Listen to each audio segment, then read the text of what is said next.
लड़की को बैठे हुए देखा आपने? कैसे बैठती है? जी सर। आप वैसे बैठी हुई थी। ओ आप समझ पा रही हैं? जी सर। ये इंटरव्यू है। You getting my point?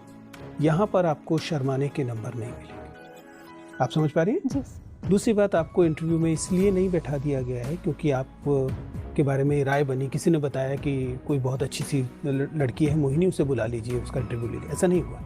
आपने एक परीक्षा दी है, उस परीक्षा को आपने पास किया है। उस परीक्षा हर कोई पास नहीं करता है। इसके लिए आपने पढ़ाई की है, मेहनत की है, समय दिया है। आप समझ पा रही हैं? जी सर। इसका मतलब आपको इंटरव्यू देने का जो अवसर मिला है वो आपको किसी खैरात में नहीं मिला है, आपने इसे हासिल किया है। ठीक है ना? आप पहले चेहरे से थोड़ा मास्क हटाइए। अच्छा। मास्क हटाइए जरा थोड़ी देर। मैं आपसे जो उम्मीद कर रहा हूँ, आप समझ पा रही हैं? जी सर।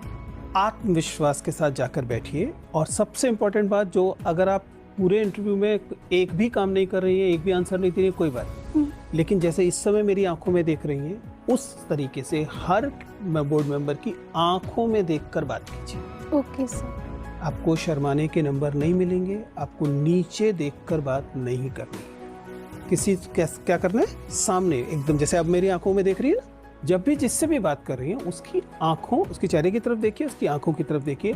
शर्माना नहीं है, आत्मविश्वास से रहना है।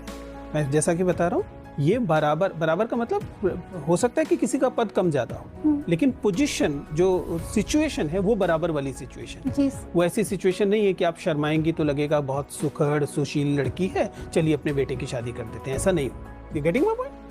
क्लियर है कि नहीं? आपको कैसे देखना है? सामने देखना है, आत्मविश्वास के साथ देखना है। प्रश्न का उत्तर आता है तो उत्तर देना है, नहीं आता तो कोई बात नहीं, माफी मांगनी। लेकिन इससे आपकी आंखें नीचे नहीं झुकनी चाहिए। क्लियर?